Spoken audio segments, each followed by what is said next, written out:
Today is Thursday, December 12th. What a report found the FBI did and didn't do wrong. A possible deal that some say would let Harvey Weinstein off the hook. And British voters go to the polls. Plus the new Uber feature for skiers. The first all-electric commercial airplane. And Time Magazine's Person of the Year. Then hang out after the news for Thing to Know Thursday's bonus interview as a tech expert joins me to look back on the decade. Welcome to The Newsworthy. All the day's news in less than 10 minutes. Fast, fair, fun, and on the go. I'm Erica Mandy. Thanks so much for being here. You ready? Let's do this. By the end of the day today, the articles of impeachment against President Trump will likely be on their way to the full House for a final vote next week. After 2 days of partisan debate, lawmakers on the House Judiciary Committee are expected to finalize the charges today. But there's actually another hearing getting a lot of attention this week. The Justice Department's internal watchdog, the guy who audits the department and checks for problems, was in the hot seat yesterday. He testified on Capitol Hill about a long-awaited report that focuses on the FBI. He talked about his findings after he investigated the investigators. No, this doesn't have to do with the impeachment inquiry. This was about the launch of the Russia investigation back in 2016 and the FBI's surveillance of the Trump campaign. Remember, President Trump has accused the FBI of political bias and spying. Well, the Inspector General's findings are a bit of a mixed bag. For one, he says he does not think political bias was the FBI's motivation here. And no, he does not think the FBI illegally spied. But he says there were a lot of mistakes during the process. So the FBI was not let off the hook.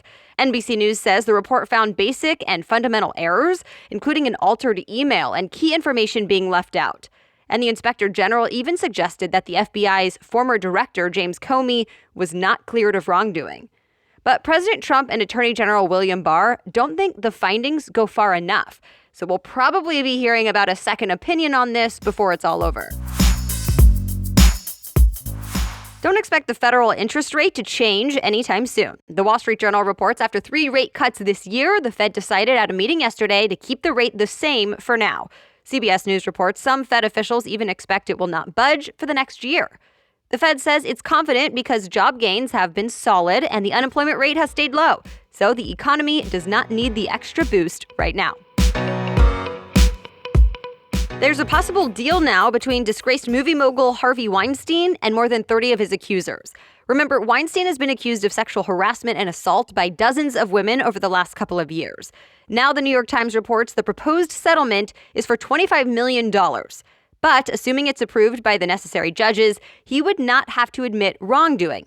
And the money would come from his former studio's insurance companies, not his own pocket. Some accusers are not happy with that outcome, but others are relieved they'll at least get something. To be clear, the deal would settle civil lawsuits against him, but he's still facing criminal charges. He's pleaded not guilty and his trial is set to start next month.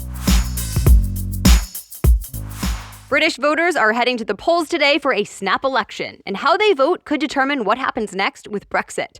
You know, the plan for the UK to leave the European Union. This election will basically determine if Prime Minister Boris Johnson will stay at his post or get voted out and replaced with Labour Party leader Jeremy Corbyn. Though overall, the BBC reports voters are not exactly thrilled with either one. Keep in mind, Prime Minister Boris Johnson wanted this election. He asked for it. He's hoping to shake things up and break the country's political deadlock.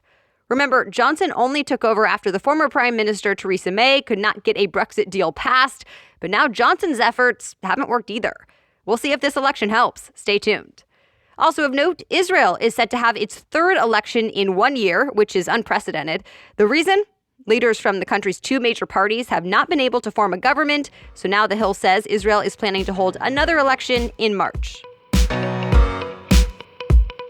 Teenage climate activist Gerrit Cole is Time Magazine's Person of the Year for 2019. The 16-year-old from Sweden is the youngest ever Person of the Year. She became the face of the next generation of climate activists, and she's led the way in getting people around the globe to protest and call for more action to fight climate change. She's made passionate pleas on the world stage for politicians to talk less and do more to avert climate catastrophes. Thunberg told the AP she's surprised she won, but she's grateful for the honor. Although she also pointed to other activists who she says deserve attention too. And instead of doing runners-up this year, Time magazine gave awards in different categories. The Foreign Service officials who testified during the impeachment hearings were named Guardians of the Year. Disney CEO Bob Iger was named Business Person of the Year. Lizzo is the Entertainer of the Year. And the U.S. women's soccer team, Athletes of the Year. All right, we have more news ahead, but first, let's take a quick break to thank this week's sponsor. How do you find your hair and skin products? I used to sort of use whatever products were convenient at the store and never really loved any of them. But now that I found some great products and use them regularly, I've noticed such a difference in the results. I love that a lot of them I didn't even have to shop for. They came to me in some of my FabFitFun boxes. That includes the Dry Bar Prime and Prep Detangler Spray I just got in this winter's box. I also love that I get a huge variety of products.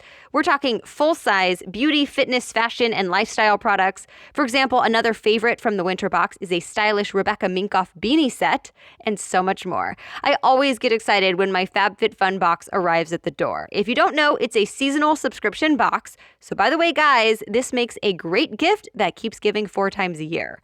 Each box is worth more than $200, but it retails for just $49.99. Plus, use the coupon code Newsworthy for $10 off your first box at fabfitfun.com. Again, go to fabfitfun.com and use the code Newsworthy for $10 off your first box. Now, back to the news.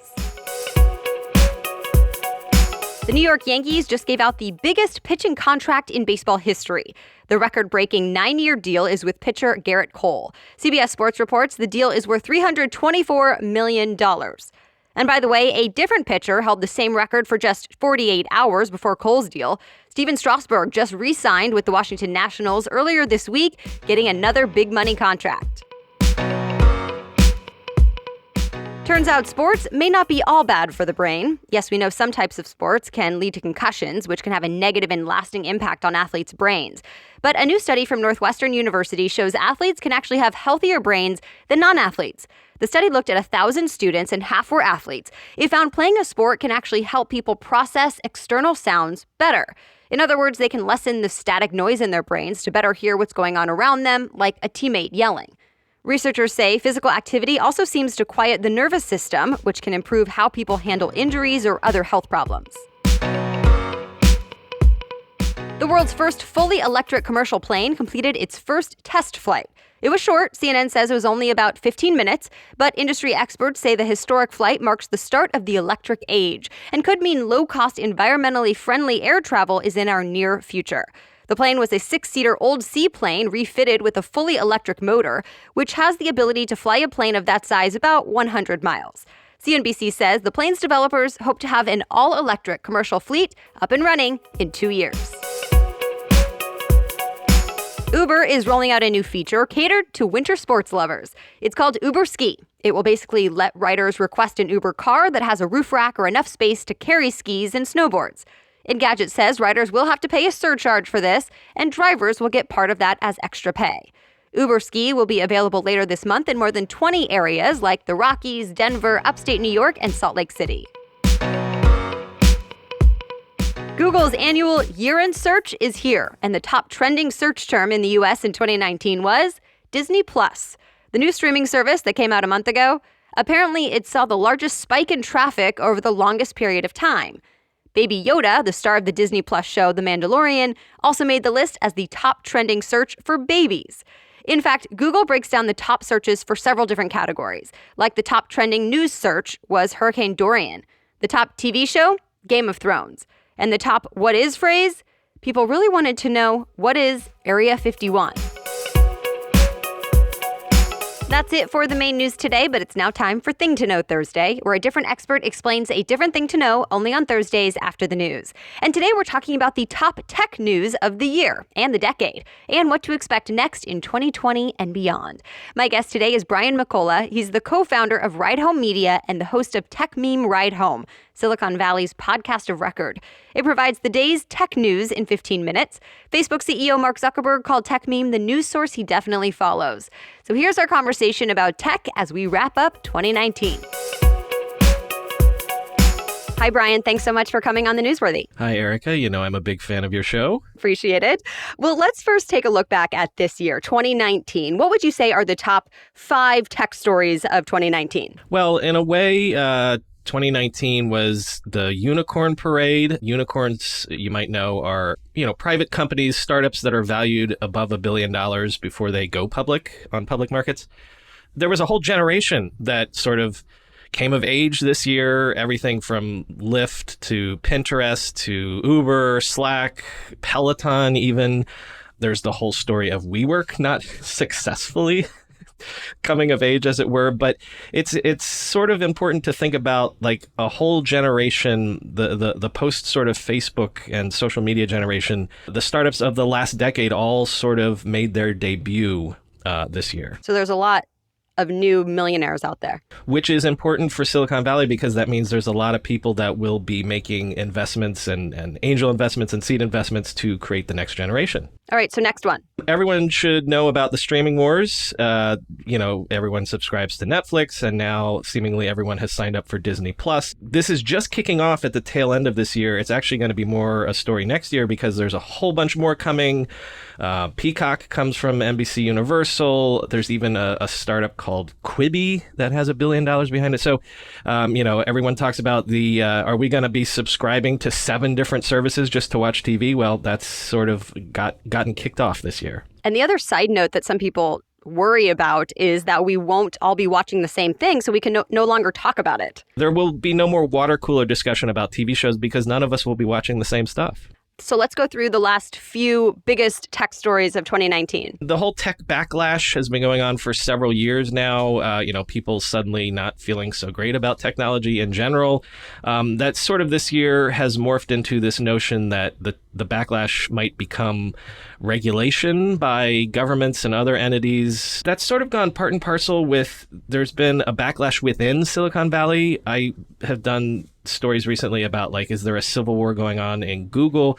What essentially is happening is that even employees at these big tech companies are not happy with the direction that their companies are going in for various political and technological reasons. But it's sort of like everybody's unhappy in Silicon Valley right now, and everybody's unhappy at Silicon Valley. Anything else from 2019 before we move on to looking at the entire decade?